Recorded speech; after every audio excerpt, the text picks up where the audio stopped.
in. Ooh, all kinds of power as he drags defenders into the end zone. Kansas City was in front, and they would never look back. Later in the second, it's Patrick Mahomes. Toe looks okay here, and so does Tyreek Hill, Nate. Oh, my gosh. This play gives me anxiety. Anytime I see Tyreek Hill on the field, I get nervous as a defensive back because he is fast and agile. Great ball skills, too. Clyde Edwards-Helaire would take it in for the touchdown. 21-12 Kansas City at the half. Now they're up 9. He got How the ball about Tyreek again, Greeny. Hill here?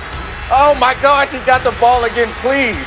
Somebody tackle him, double him, triple him, quadruple him. That man is a problem. And Patrick Mahomes evading the pass rusher, it's magical. That's a 71-yard play, and then look at this underhand flip.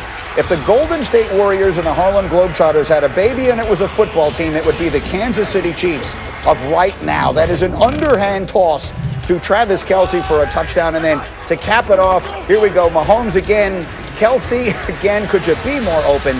Patrick Mahomes, 29 of 38, 325 yards, 3 touchdowns. And for the second consecutive year, the Kansas City Chiefs are on their way to the Super Bowl as they knock off the Bills 38-24. So, Caesars at William Hill is expecting points as the total right now for the Super Bowl is currently at 56.5. If that holds, it would be the second highest total ever in the Pro Football Championship. And despite the game being played in Tampa, Kansas City is currently a 3-point favorite. And so, Dan Orlovsky, I asked you to describe Tom Brady. How do we sum up Patrick Mahomes and what he is in the National Football League right this minute? Best player. Can we stop saying that other quarterbacks are as good as Patrick Mahomes? Because there can be other great quarterbacks in the NFL. They're not as good as Patrick Mahomes. This man just went like a month and played 30 snaps. He was in concussion protocol this week. He took 0 full-speed reps. He's got turf toe and went 29 of 38 for 325, 3 touchdowns. Against a good defense. Buffalo's got a good defense. Like, the standard level is so ridiculously high that we're in danger of just glossing over that. Like, we're just going to gloss over the fact of what he just did yesterday. And we can't. We've got to stop down. Appreciate how great Patrick Mahomes is. And Ryan Clark, you made the point in our meeting this morning that Patrick Mahomes and the Chiefs are going to ruin high school football coaches. Tell us why. Absolutely. You know, the high school football coaches, you got to run the 110s hard. You got to do the up, You can't flip the switch. You can't just flip the switch. Lies you tell. Because I'll be like, hey, did you watch Patrick Mahomes and them? For 8 weeks, they barely played until they were down, and they still won. And then they get in the playoffs, and they get down, and then they come back. When you look at Patrick Mahomes, he's the surest thing in football to me. I was asked on Friday on this show who would win the game. And what I said was, is Patrick Mahomes playing? Y'all said yes. I said then Kansas City. And that's what it is. If this dude is on the field, he's the best player on the field. He's going to play the best. There's never been a 3-year run in the playoffs like we've seen from Patrick Mahomes. And that's just going to continue. When he has to make a play, he always does. And it doesn't hurt when you have dudes like Tyreek Hill and Travis Kelce who can't be stopped. And there's no question we're taking him for granted because all we talk about is how spectacular it isn't sometimes. And the reality, Dominique, is in games in which he starts this year, including playoffs, there's 16-1.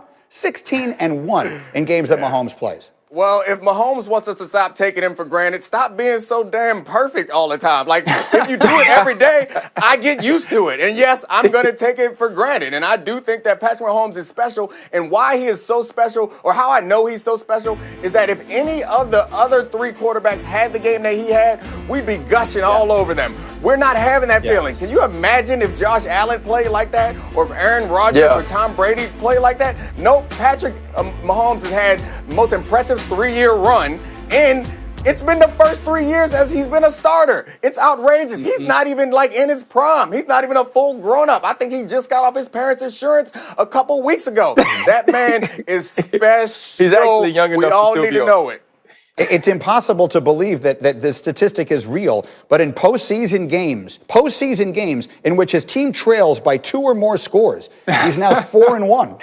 He's 4-1, and the only loss was that game against the Patriots in the AFC Championship a few years ago in overtime that had, I think Dan may be frozen. Dan, do I have you? If I have you, Dan, how do we he's frozen. Okay, no, he's good? Okay. Dan Orlovsky, how do we put into words, if indeed I have you, How do we put into words the story that Tom Brady is writing here? Yeah, for a guy that has the biggest and longest list of incredible accomplishments, Greeny, this one tops it. Yesterday's game for Tom Brady reminded me, going back to March, of why he chose Tampa. Because he didn't need to carry the football team. Because this was a lot about how talented they were. But yesterday is about, for anybody who thought Tom Brady wasn't the greatest ever, that chapter is closed. That conversation is over. Don't send me tweets. Don't dispute it. Let me refresh everybody's memory about exactly the journey that Tom Brady has taken, because it's no longer is he the best ever. He is Jordan, Gretzky, Babe Ruth conversation, 43 years old.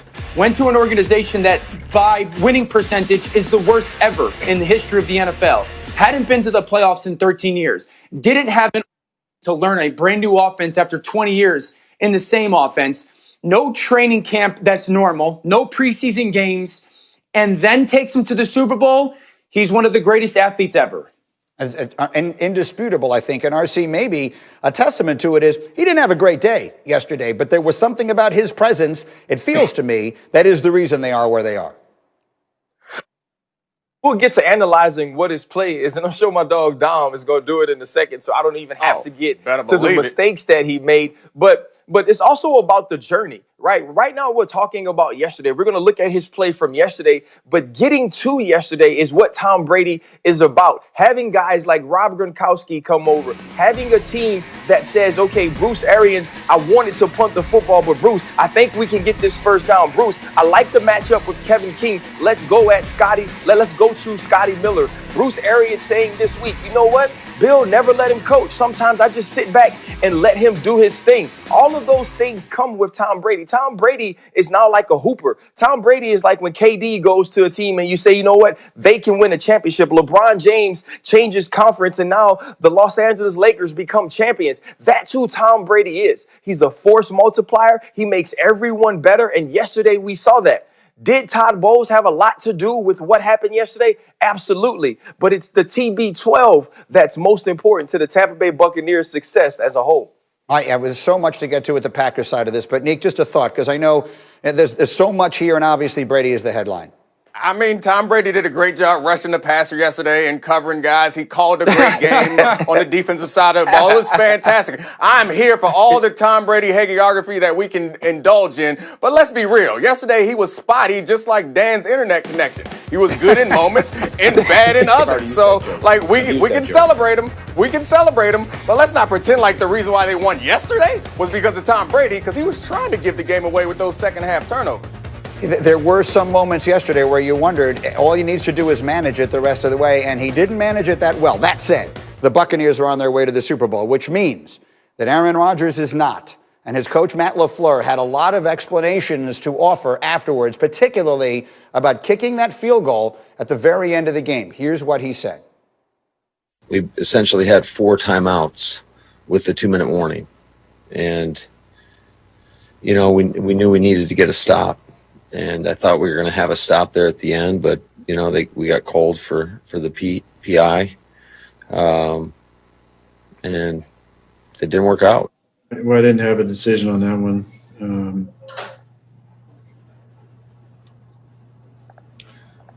Yeah, that wasn't my decision. I thought maybe we're going to have 4 chances to go. So you can feel the frustration from Aaron Rodgers, and it is understandable. Ryan Clark, let's just start with that decision to kick the field goal on the 4th down where they did. What do you think? You lost the game. You played scared. You had the best player in